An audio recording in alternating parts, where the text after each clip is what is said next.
Vive Cristo. Y nos quiere vivos. Vive Cristo. Y te quiere vivos. Vive Cristo. Y nos quiere bien vivos. Y Él es nuestra esperanza, Él es nuestra alegría, Él nos sostiene y seguimos insistiendo, nos acompaña. Buenas tardes, Sor Cristina. Buenas tardes, Padre Obispo. ¿Cómo está? ¿Cómo se encuentra en esta tarde maravillosa? Echando para adelante. Echando para adelante todos los días, ¿verdad? Viviendo el día a día. Día a día, pasito a pasito. Pasito. Y agradeciendo a la gente que nos permite llegar a sus hogares para compartir esta reflexión en torno a esta hermosa carta que el Papa nos ha dirigido. Una carta que invita, mueve, motiva a la santidad. Oramos, Padre. Oramos. Señor Jesucristo, tú que nos acompañas en el camino de la vida, Te pedimos que encienda nuestros corazones con el fuego de las Escrituras, para que participando en tu mesa seamos fortalecidos en el amor y la unidad, y así lleguemos a ser auténticos servidores del reino. tú que vives y reinas por los siglos de los siglos, Amén. Santa María de Guadalupe, Ayúdanos a ser discípulos misioneros. San Juan Diego, Ayúdanos a ser discípulos misioneros. Beato Carlos Manuel, Ayúdanos a ser discípulos misioneros. Con esta actitud del discipulado, con este deseo de ir cada vez más creciendo y aprendiendo, nos metemos, nos zambuimos una vez más en la carta y nos vamos al número. 56. A ver qué dice. Solamente a partir del don de Dios. Pero usted nos dio la introducción, hermana, que siempre hace. No di la introducción. ¿Qué es lo que estamos? ¿En qué capítulo estamos? Estamos en el segundo capítulo de, ya el padre se acostumbró a que yo de ese, Bueno, porque ¿verdad? me imagino que alguien llega nuevo y dice, ¿de qué están hablando? Es verdad, es verdad. Usted tiene, como siempre, mucha razón. Eso es picardía. Sí, es que siempre le tenemos que poner el toque de la alegría a este programa, porque la exhortación se llama Alégrate, alégrense y regocíjense, ¿verdad? Entonces, si no hay alegría en este caminar de la fe, pues no nos disfrutamos este pasito a pasito. Así que estamos compartiendo, ¿verdad?, con ustedes esta exhortación del llamado a la santidad, y estamos compartiendo el segundo capítulo de estos enemigos sutiles, ¿verdad?, que se van infiltrando, se van adentrando en nuestra vida y que pueden hacernos mucho, mucho daño. En el programa de ayer compartíamos una enseñanza de la iglesia muchas veces olvidada, y hoy vamos a dar continuidad con el número 56. Y esa enseñanza está fundamentada en que hay gente que piensa que por sus méritos, por sus obras, por sus acciones, por sus puños, es que logra, cuando hay que entender que es gracia de Dios. Y es por los méritos del Señor, no por lo que yo haga con mi esfuerzo. El cántico lo dice muy bonito, uno de los cánticos de la iglesia: yo puse mi esfuerzo, yo puse mi afán, tú pusiste, Señor, lo demás. Yo doy mi parte, pero el Señor es quien hace que con lo poquito o mucho que yo dé, Él multiplique, acreciente y sobre todo distribuya. Nos dirá el número 56. Solamente a partir del don de Dios, libremente acogido y humildemente recibido, podemos cooperar con nuestros esfuerzos para dejarnos transformar más y más. Una vez más. Solamente. Así que partimos de este punto, de este principio. ¿No? Solamente. A partir del don de Dios. El regalo de Dios. Libremente acogido. Yo lo acojo o lo rechazo. Por eso es interesante que Dios no me va a obligar. Dios siempre pide permiso. Me da la oportunidad. Aquí hay dos caminos, tú eliges. Pero aún incluso esa posibilidad de la libertad de yo escoger es don de Dios. Es así, Padre. Libremente acogido y humildemente recibido. Humildemente, es decir, no me lo merezco. Podemos cooperar con nuestros esfuerzos para dejarnos transformar más y más. Podemos cooperar, colaborar, poner en, para dejarnos transformar. El Señor transforma si yo me dejo. Si yo no quiero, Él no va a hacer nada. Por eso la gente cuando dice que Dios no me ayuda, pero te dejas ayudar de Dios. A veces uno quiere, déjame ayudarte, no quiero que me ayude. Pues a veces nos ponemos así, como dicen los muchachos, potrones con Dios, ¿verdad? No quiero. Y el Señor respeta. Pero tira un hilo, a ver si lo agarramos. Cooperar con nuestros esfuerzos para dejarnos transformar más y más. Lo primero es pertenecer a Dios. Es la primera conciencia. Y eso es lo que da el bautismo. San Juan Pablo II lo repetía mucho. Yo pertenezco a Dios. Tener conciencia de la pertenencia. El bautismo me da pertenencia. Se trata de ofrecernos a Él que nos primerea, de entregarle nuestras capacidades, nuestro empeño, nuestra lucha contra el mal y nuestra creatividad, para que su don gratuito crezca y se desarrolle en nosotros. Fíjate los pasos. Pertenezco a Dios. Si le pertenezco, ¿qué hago? Le ofrezco a Él. Pero mira, inmediatamente lo dice, que nos primerea. ¿Qué quiere decir que nos primerea? Es una palabra inventada por el Papa. Que Él sale a nuestro encuentro primero. Lo hemos dicho otras veces, en el Gloria lo repetimos, gloria a Dios en el cielo y en la tierra paz a los hombres que ama el Señor. Él me primerea, me muestra su amor. Y por eso...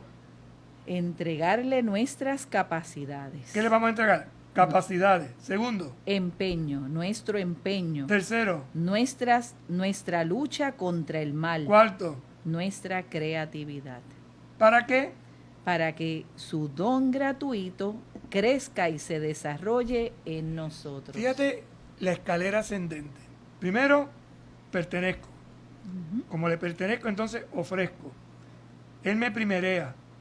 Y porque me primerea, yo entonces le entrego mis capacidades, mi empeño, mi lucha contra el mal, mi creatividad. Pero todo esto, ¿para qué? Para que su don gratuito crezca y se desarrolle en nosotros. No es obra mía. No es obra mía, es obra de Él. Creérselo, aceptarlo y vivirlo, es un proceso. Y por eso no nos es tan fácil, nos resistimos, porque en el fondo nuestro gran pecado siempre aflora. ¿Cuál es ese gran pecado? El de Adán y Eva. El orgullo, el querer ser como Dios. Yo no quiero que Dios me dirija. Yo me quiero dirigir a mí mismo. Yo quiero ser el Dios de mi propia vida. Y esto, Padre, sucede mucho en nuestro alrededor, ¿verdad? Esto siempre se ha hecho así. No, esto se va a hacer como yo digo, como yo quiero. Y este mantel va a ir azul, no va a ir blanco porque yo quiero que sea azul. Y entonces seguimos imponiendo lo que nosotros queremos. Y no damos esa apertura a esa creatividad, ¿verdad? Por eso siempre estamos en una lucha contra el mal, ¿verdad? Y entonces el Papa nos dice, mira, vamos a poner todas estas confianzas, todas nuestras capacidades, todos estos dones que Él nos ha dado como un regalo ante la presencia de Dios. De ahí que el texto que ilumina toda esta lucha, toda esta búsqueda, lo hemos leído ya varias veces, Romanos 12, y dice: los exhorto, pues, hermanos, por la misericordia de Dios, a que presenten sus cuerpos como sacrificio vivo, santo, agradable a Dios. ¿Qué es presentar su cuerpo? Presentar tu existencia, presentar tu vida, entregarte todo.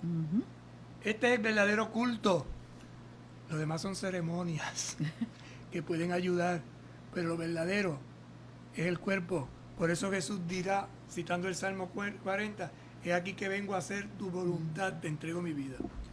Por otra parte, la Iglesia siempre enseñó que solo la caridad hace posible el crecimiento en la vida de la gracia, porque si no tengo caridad, no soy nada. Entonces, si Dios me da la gracia como regalo, ¿qué la hace crecer? La caridad. La caridad. ¿Y qué se entiende por caridad? Y aquí también es interesante entender que cuando los cristianos querían hablar del amor de Dios, tuvieron que inventarse una palabra. ¿Por qué? Porque decían amor filial, amor paternal, amor de amigos, amor de eros, de pasión, amor de matrimonio. Y cuando querían hablar del amor de Jesucristo, no encontraban que ahí no encajaba, porque el amor de Jesucristo es oblativo. Y como el amor de Cristo es oblativo, ¿qué quiere decir? Que lo entregó todo. Y a ese amor le llamaron caridad, ágape, oblativo. Eso es una palabra que inventaron los cristianos. Nosotros, cuando se traduce al español, se ha traducido por caridad. Entonces pensamos, pues es una obra de caridad y le damos que 10 centavos a una persona. Como si fuera eso. Eso no es caridad. Es la vida que tú das. Si tú tienes 10 centavos y eso es lo único que tú tienes, pues tú estás dando tu vida. Pero si tú pudiendo dar más lo que das son 10 centavos, pues eso no es nada.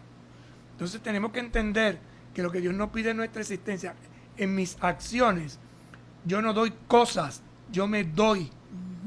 Por eso cuando yo ayudo a una persona, no basta con que le dé $1 o $5 o $10 o bien prestado, lo que usted quiera hacer y haya decidido, sino que lo trate con dignidad. Por eso si usted ayuda a una persona, a veces pasa, ¿verdad?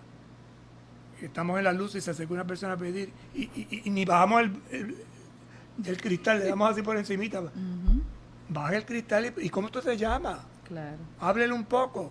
Y cuando le vaya a dar lo que le vaya a dar, que no es ni la cantidad, mire a los ojos y dígale, porque no es lo mismo decir, ¿cómo usted se llama? Juan. Pues toma, Juan, Dios te bendiga.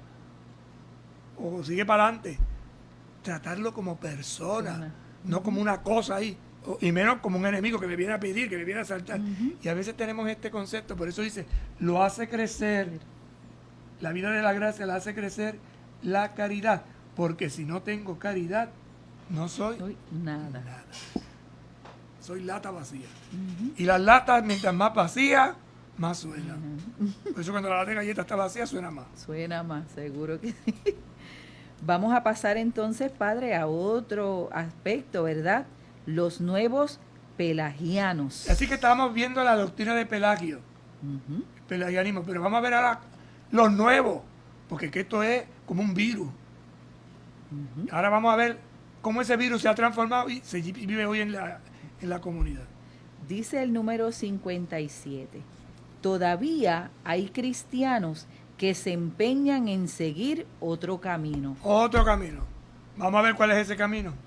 El de la justificación por las propias fuerzas. Se justifican a sí mismos, es decir, se santifican a sí mismos por sus propias fuerzas. Y aún más. El de la adoración de la voluntad humana. Adoran su voluntad. Esto lo decidí yo, esto lo hago yo. Y de la propia capacidad. Es que yo, ¿sabes? Esto no lo puede hacer nadie más que yo.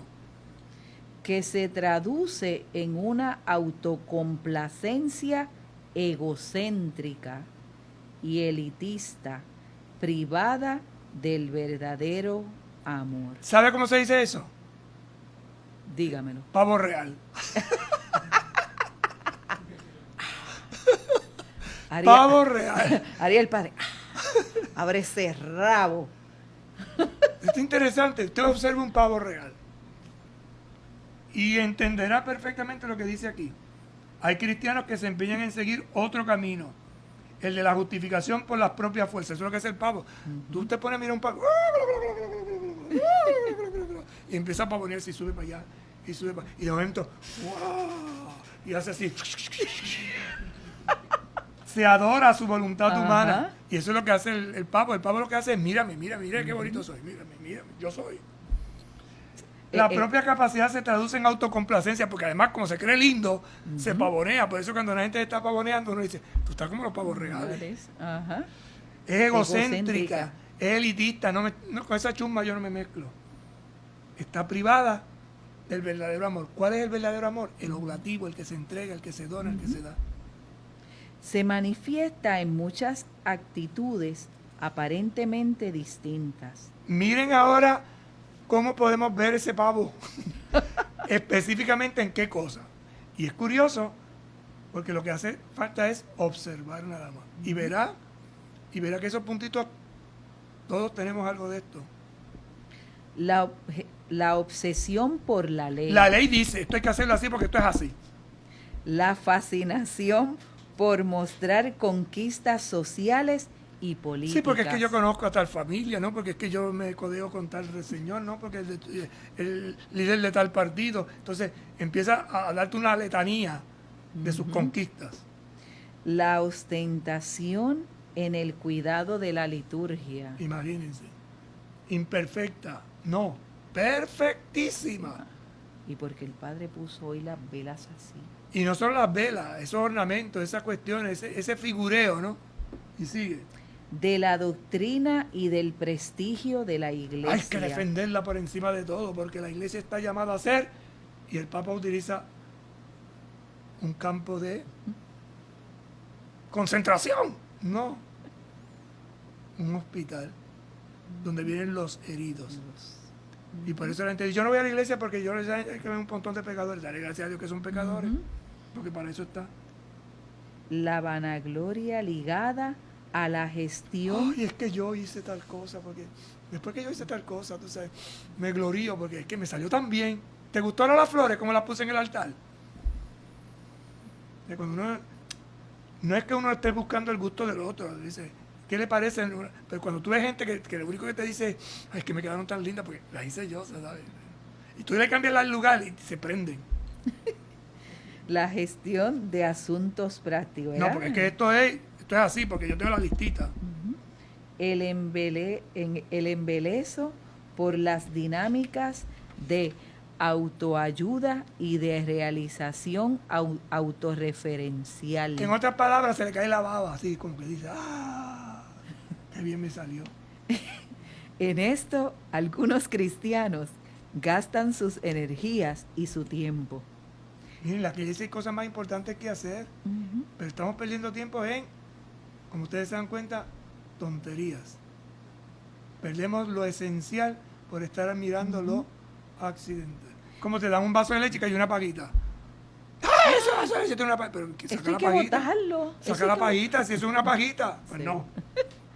En esto, algunos cristianos gastan sus energías y su tiempo en lugar de dejarse llevar por el Espíritu en el camino del amor, de apasionarse por comunicar la hermosura y la alegría del Evangelio y de buscar a los perdidos en esas inmensas multitudes sedientas de Cristo. Ayer el Santo Padre, en la homilía que daba, hacía una referencia muy bonita al todos, cómo a la iglesia tienen que entrar todos.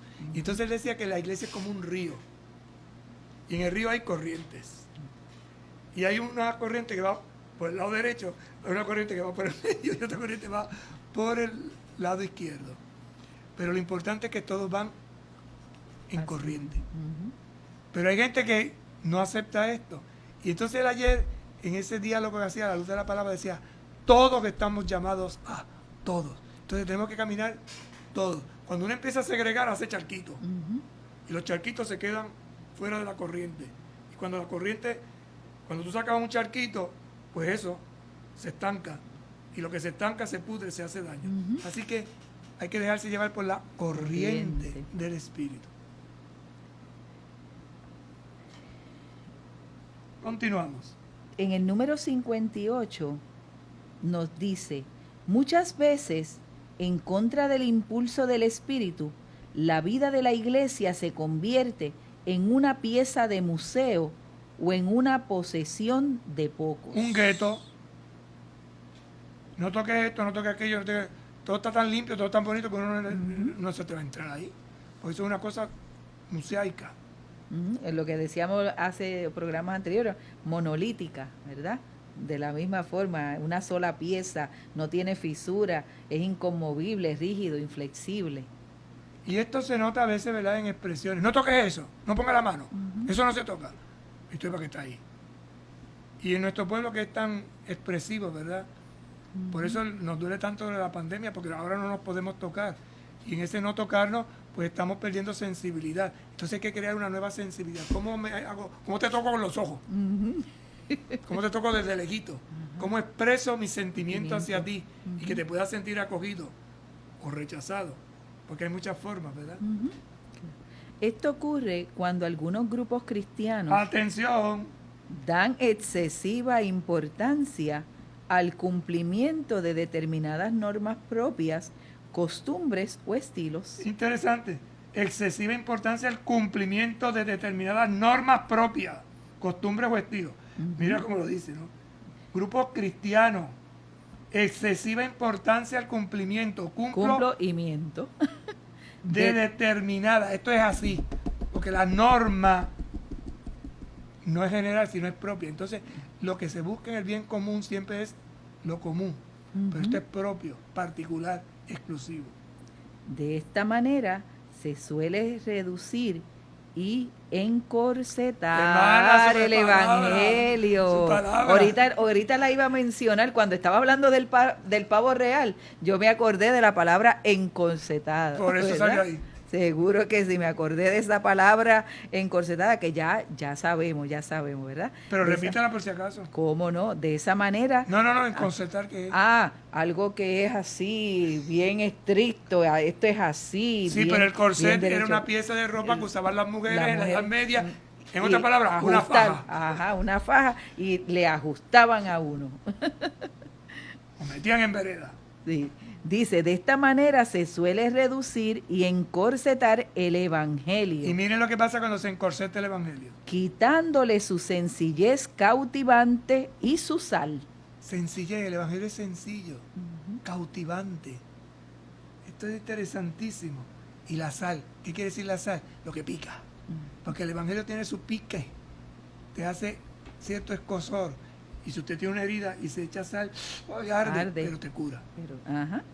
Es quizás una forma sutil de pelagianismo, porque parece someter la vida de la gracia a una estructura humana. Volvemos a lo mismo, encajonar la gracia de Dios en una estructura que yo me he inventado. Porque tiene que normas propias, costumbres o estilos. Esto afecta a grupos, movimientos y comunidades. Ojo, grupos, movimientos y comunidades. Y es lo que explica por qué tantas veces comienzan con una intensa vida en el espíritu, pero luego terminan fosilizados o corruptos. ¿Qué es fosilizado? Un fósil, un esqueleto muerto. Y esto es terrible, o corrupto, que se descompone. A veces uno dice, ¿qué pasa con tal movimiento que esto que antes que tenía tanta vida ahora de momento no está? Pues quizás la razón está aquí, que por estar aferrados a sus determinadas normas propias, sus costumbres y estilos, encorsetaron el evangelio, le quitaron la sencillez, le quitaron la sal, y entonces, ¿qué pasa? Que el espíritu lo matan, se fosiliza o se corrompe. Durísima la expresión, pero muy real, y nos hace analizar y evaluar. Seguimos. Sin darnos cuenta, por pensar que todo depende del esfuerzo humano encauzado por normas y estructuras eclesiales, complicamos el evangelio y nos volvemos esclavos de un esquema que deja resquicios para que la gracia actúe. ¿Qué quiere decir esto? Que como seguimos pensando que esto es porque yo lo hice, porque yo lo organicé, estamos tan programados. Es uno de los retos que tienen las nuevas generaciones. Las nuevas generaciones hoy son gente muy programada y todos te hacen un esquema y todos te ponen a tal hora, y no salen de ahí cuando el espíritu es otra cosa. El espíritu es apertura, ¿verdad? Entonces, es bueno tener un programa, claro, pero es bueno ser como el bambú, flexible, se mueve, se dobla, pero no se rompe. Cuando somos inflexibles, corremos ese peligro, nos rompemos, nos destruimos. Santo Tomás de Aquino nos recordaba... ¡Ay, esto es interesante! Hay que aprendérselo de memoria. Santo Tomás de Aquino nos recordaba que los preceptos añadidos al Evangelio por la Iglesia deben exigirse con moderación. Exigirse con moderación. No haga de la ley que se supone que explique algo tan rígido que mate los evangelios. Para no hacer pesada la vida a los fieles, porque así se convertiría nuestra religión en una esclavitud. Y esto es durísimo, esto es una crítica que es bueno que el Papa la cita aquí, que con mucha frecuencia se nos hace. Es decir, hemos esclavizado, cuando el gran don que Jesucristo nos ha traído es el don de la libertad. Y por eso una persona que se deja guiar por el Espíritu es libre, es como el viento, no hay quien lo agarre, porque el Espíritu sopla, mueve, guía y conduce. ¿Y cuál es la señal de que esa persona tiene el Espíritu Santo, que por más que le digas cosas no se amarga, porque la alegría no hay quien se la robe, y tiene una libertad plena, y uno le puede decir 20,000 cosas y te van a mirar con sencillez, no te van a atacar, pero van a seguir adelante porque han fijado su mirada en Jesús y avanzan sin miedo. Pausamos y en breve regresemos. Con un paso de fe a Cristo verás, con un paso de fe a Cristo verás, con un paso de fe a Cristo verás, con un paso de fe a Cristo verás. ¡Los cuatro! Moverás las montañas, caminas sobre agua, caminas sobre fuego.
Continuamos con este programa de Nuestro Camino de Fe. Ya no digo mi camino, ¿verdad? Para no caer en estos términos que hemos estado hablando y dialogando. Y ya no digo cómo, Padre, su programa, sino nuestro programa. Se está convirtiendo. Eso para que usted vea cómo este llamado a la santidad va transformando en esa nueva ardor, en esa nueva expresión, ¿verdad? En ese nuevo método, los términos que a veces utilizamos y no nos damos cuenta. Es la mentalidad nueva que tenemos que ir adoptando en la iglesia, que nos parece que es fácil, pero a veces nos traiciona. Y a veces estamos utilizando una palabra para una expresión. Por eso yo juego mucho con las palabras, porque algo es que, y le pongo un ejemplo, ahorita hablábamos de la gracia. La palabra gracia es muy amplia. Por ejemplo, hay un bebé y yo le hago, ¿qué está haciendo? Una morisqueta. Una gracia. Ajá.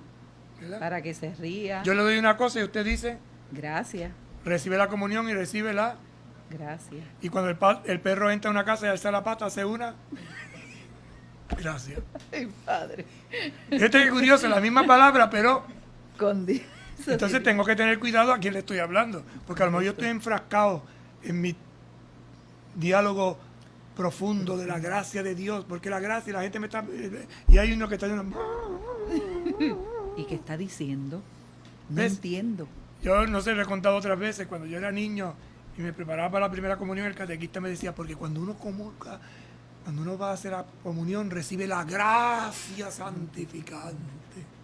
Y yo me imaginaba, y yo decía, ¿qué será eso de gracia santificante? Un niño, imagínese. Pero como ella hacía así con las manos, pues yo me imaginaba que era un sol grandote que cuando uno comulgaba le caía encima. Hasta que después descubrí que la gracia santificante era Dios viviendo en mí.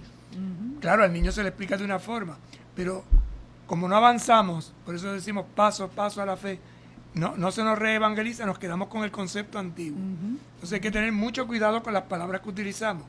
Y generalmente cuando estoy en un diálogo con las personas, digo, bueno, vamos a hacer el diccionario común. ¿Qué usted entiende por esto? Porque hay que buscar palabras. Como lo que le hace a Sol Cristina en el programa. Sí, porque Sol Cristina tiene su mente, su Claro. forma de ver las cosas, ¿verdad? Claro. Y yo puedo estar en la mía, pero si uno se queda solo en los estudios teológicos o las profundizaciones eclesiásticas, bíblicas, y no aterriza, pues no hacemos catequesis. La catequesis es todo lo contrario, es desglosar. Y es imitar al maestro, es vivir, ¿verdad?, desde las enseñanzas del maestro. Como decíamos ahorita, padre, Jesús para predicar no utilizó micrófono, no utilizó un televisor, no utilizó distintas cosas que hoy tenemos, pero su palabra, su mensaje llegó y transformó. Por eso él en el Evangelio de Juan, en el capítulo 17, cuando hace esa oración sacerdotal tan hermosa, le dice, no te pido por ellos, sino por los que van a creer en mí, en ti, ¿verdad? Por medio de lo que ellos digan, de lo que ellos prediquen, de lo que ellos, y esos ellos somos tú y yo, somos cada uno de nosotros. Fíjate que no usó micrófono, pero sabía de megafonía. Claro. Por ejemplo, en el mar de Galilea se montó en la barca, pero le dijo, retiren la barca un poquito de tierra. ¿Por qué? Por el sonido. Porque si tú hablas montado desde una barca, el viento te da y lleva. El sonido. Sí. Parece que no, pero son detallitos, ¿no? Pero también Jesús no era matemático, padre, y le dio de comer a 5,000 hombres sin contar a las mujeres y eso, con 5 panes y 2 peces. Pero ¿dónde está el milagro? El milagro está en la solidaridad que hubo en esas comunidades. Agrúpenlos, pequeña comunidad. Es el signo. Entonces, el Evangelio nos da unas claves sencillas que si las encorsetamos, nos quedamos con magia. Eso no quiere decir que no haya habido un signo asombroso, pero lo más importante, ¿qué es lo que quedó? ¿Y qué fue lo que quedó? Pues que ellos se dieron cuenta que los había alimentado y lo querían hacer rey, porque este es el que me resuelve el problema. Y volvemos al problema del mantengo. Y Jesús estaba muy alerta a esta situación. Y ustedes me buscan, ¿por qué? Porque les di de comer ayer. Busquen otro alimento. Y ese alimento consiste en creer, en hacer la voluntad del Padre. Y de eso se trata. Por eso vamos ahora a avanzar un poquito más y nos vamos al número 60. Y ya padre, es el resumen, ¿verdad? Dice el resumen de la ley. Ya estamos finalizando este segundo capítulo de estos 2 enemigos sutiles. Ojalá, ¿verdad? Y puedan tener la exhortación, si no la pueden bajar por internet, para que nuevamente podamos volver a este capítulo ya pues con un poquito de la explicación y esta catequesis que estamos dando en este programa, ¿verdad? Para ir dando esos pasitos de fe. Dice el número 60, en orden a evitarlo, es sano recordar frecuentemente que existe una jerarquía de virtudes. Entonces hay jerarquía de virtudes, un orden. Que nos invita a buscar lo esencial. Lo esencial, buscar lo esencial. Entonces hay unas verdades que son esenciales, lo demás es adorno, parafernalia. El primado lo tienen las virtudes teologales, que tienen a Dios como objeto y motivo. ¿Qué virtudes teologales? Las que tienen como objeto a Dios y su objetivo. ¿Cuáles son? Fe, esperanza y caridad. Y en el centro está la caridad. De estas 3, la más importante es la caridad. La fe la tenemos aquí mientras vivimos. La esperanza nos sostiene en el camino, pero al final, ¿qué va a quedar? La caridad. A Dios nos presentaremos con la caridad. San Pablo dice que lo que cuenta de verdad es la fe que actúa por el amor. Justificación, volvemos a lo mismo, ¿no? La fe y el amor las obras, fe y obras. Y Santiago dirá, ¿de qué te vale tener fe si no haces obras? Entonces ahí está el equilibrio. Estamos llamados a cuidar atentamente la caridad. El que ama ha cumplido el resto de la ley. Por eso, la plenitud de la ley es el amor. Porque toda la ley se cumple en una sola frase, que es amar a tu prójimo como a ti mismo. La ley se cumple en una sola frase. Amarás a tu prójimo como a ti mismo. Esa es la síntesis. Amarás. Amarás a tu prójimo como a ti mismo. ¿Por qué dice eso? Porque lo mal que yo no quiero para mí, no lo quiero para los demás. ¿Y quién es mi prójimo? Mi próximo, el que está más cerca de mí. Y para amar al prójimo, si no me amo a mí mismo, pues se me va a hacer difícil amar al otro. Sí, porque si yo quiero el mal para mí, lo quiero para el otro, pero yo no quiero el mal para mí, yo quiero lo mejor para mí. Si hay dos muslos, el más gordo es para mí, usted se queda con el chiquito. Entre ala y pechuga, usted se queda con la alita. Y así vivimos, entonces eso es egoísmo, ¿no? Pues yo, el amor me lleva a que yo le dé la mejor presa a la otra persona. Pero, ¿cómo que así? Pues así. Dirá el número 61. Dicho con otras palabras, en medio de la tupida selva de preceptos y prescripciones, Jesús abre una brecha que permite distinguir dos rostros, el del Padre y el del hermano. Fíjate, eran 300 y pico de leyes. Y en medio de todo eso, Jesucristo dice, vamos a lo esencial. Vamos a lo esencial. Y lo esencial es el rostro, la cara. ¿La cara de quién? Del Padre y del hermano. Y del hermano. Mira que usa la palabra Padre y hermano el Papa, no usa Dios y criatura. Porque Jesucristo nos ha revelado que Dios es nuestro Padre y que todos somos hermanos y hermanas. Este es el concepto nuevo. Este es el paso importante. Los cristianos llamamos a Dios Padre, Papá. Y los cristianos nos llamamos entre nosotros hermanos y hermanas. No nos entrega dos fórmulas o dos preceptos más. No a nadie. Él no hace eso. Nos entrega dos rostros, o mejor, uno solo, el de Dios que se refleja en muchos. Si tú recuerdas, cuando el año de la misericordia hicieron un logo donde había una imagen de Jesucristo, el samaritano, ¿no? Y entonces resulta que aquel pastor que cargaba a aquella persona tenía 3 ojos en la figura. Y la gente decía, qué cosa más horrible. Pero esto es una simbología. Si por el ojo vemos a Dios y vemos al hermano. Es una forma interesante de decirnos cómo es el amor. El amor que yo tengo a Dios pasa por el hermano. El amor que tengo al hermano me lleva a Dios. Es el ojo de Dios, el ojo del corazón. Porque en cada hermano, especialmente en el más pequeño, frágil, indefenso y necesitado, está presente la imagen misma de Dios. Fíjate dónde está presente la imagen misma de Dios.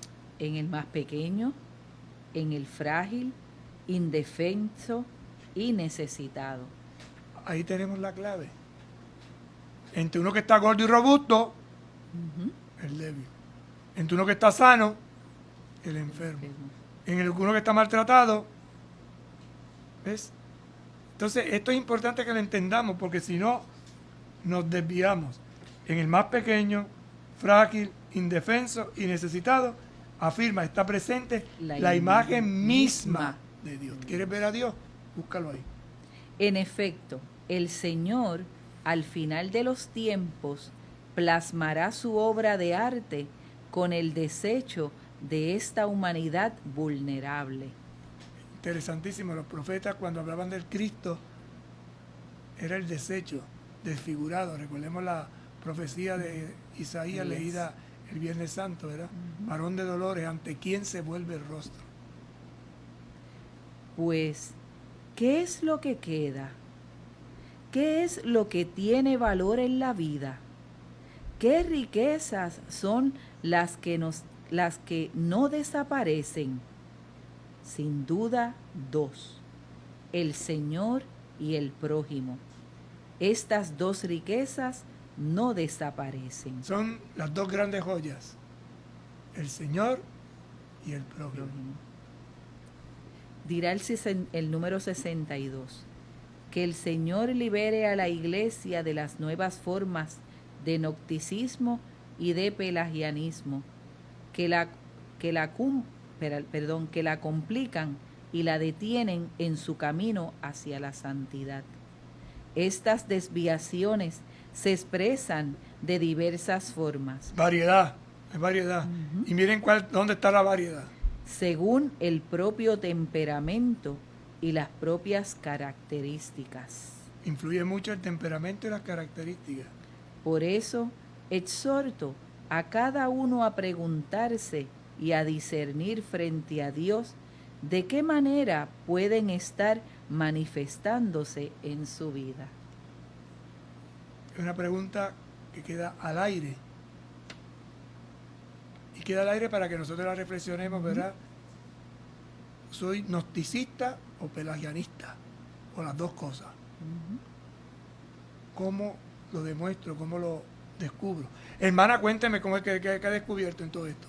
Bueno, padre, ciertamente es una experiencia en este caminar que me invita, por ejemplo, a mí me invita a reflexionar, a examinarme, ¿verdad? Y usted lo decía ahora, y con esta última pregunta que el Papa nos deja al terminar este segundo capítulo, discernir frente a Dios de qué manera pueden estar manifestándose en mi vida, ¿verdad?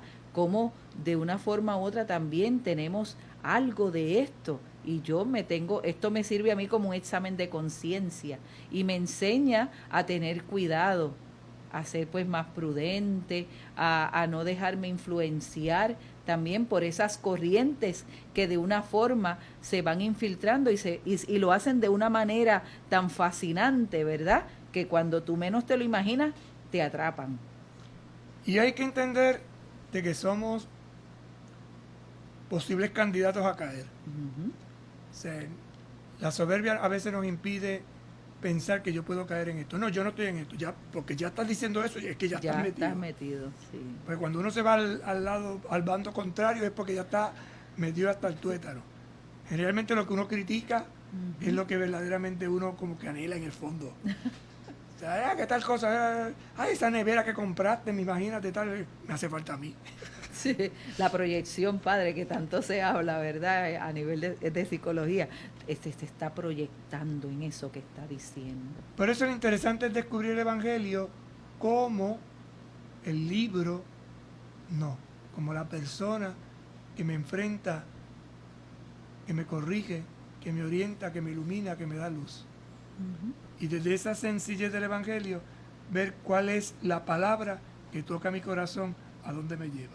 Por eso decía ahorita que sería bueno, ¿verdad?, que volvamos a hacer lectura de este segundo capítulo, aquellos que tienen la exhortación, los que no la tienen, pues tratar de conseguirla por las redes, para que, ¿verdad?, puedan hacer un examen de conciencia, podamos hacer un examen de conciencia que nos ayude, ¿verdad?, a quitar estos dos enemigos sutiles que a lo mejor están en la persona que tengo a mi lado, pero antes de mirar a la persona que tengo a mi lado, las tengo yo. Es un ambiente, es un modo, es una atmósfera, es un estilo de vida.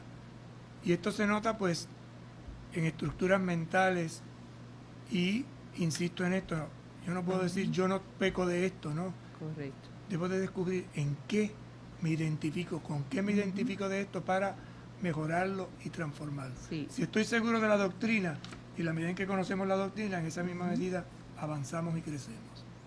Eso es así, padre, así que esto es una invitación a una reflexión en el hoy, no en el ayer ni en el mañana, sino en el hoy, en esta realidad que estamos viviendo, en esta experiencia que se nos está permitiendo vivir en el seno de nuestra familia, como esa primera iglesia doméstica, en mi comunidad con el vecino, ¿verdad?, que aunque sea por la reja, le saludo. ¿Qué me está pidiendo hoy a mí el Señor? ¿Qué nos pide el Espíritu hoy a cada uno de nosotros desde nuestra realidad, ¿verdad? Y que hoy el Papa en este segundo capítulo nos está invitando y nos está exhortando también. Vamos hoy a terminar el programa con la oración que ha compuesto el Papa, una de las dos oraciones. Hoy vamos a usar la más extensa para esta petición de la pandemia. El Señor realmente nos libere. el Señor realmente nos guíe y nos ayude, nos sostenga y nos acompañe. Bajo tu amparo nos acogemos, Santa Madre de Dios.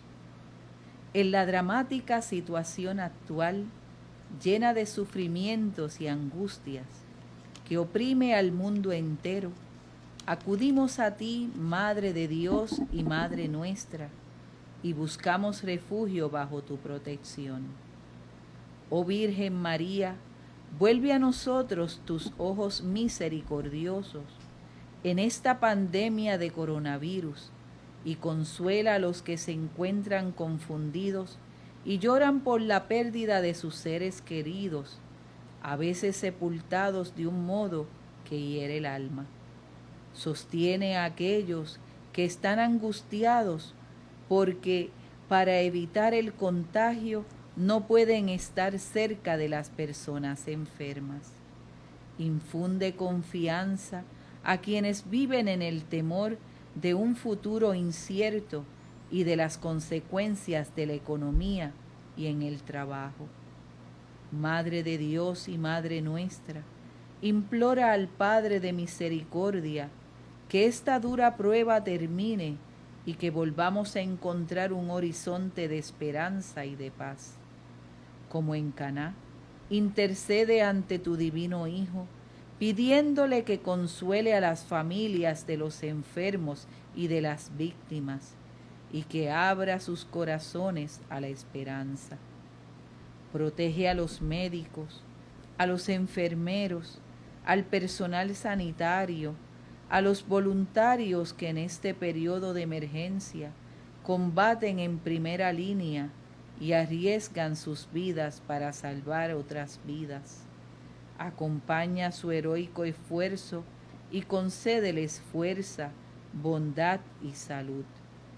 Permanece junto a quienes asisten noche y día, a los enfermos y a los sacerdotes que con solicitud pastoral y compromiso evangélico tratan de ayudar y sostener a todos. Virgen Santa, ilumina las mentes de los hombres y mujeres de ciencia para que encuentren las soluciones adecuadas y se venza este virus. Asiste a los líderes de las naciones para que actúen con sabiduría, diligencia y generosidad, socorriendo a los que carecen de lo necesario para vivir, planificando soluciones sociales y económicas de largo enlace y con un espíritu de solidaridad.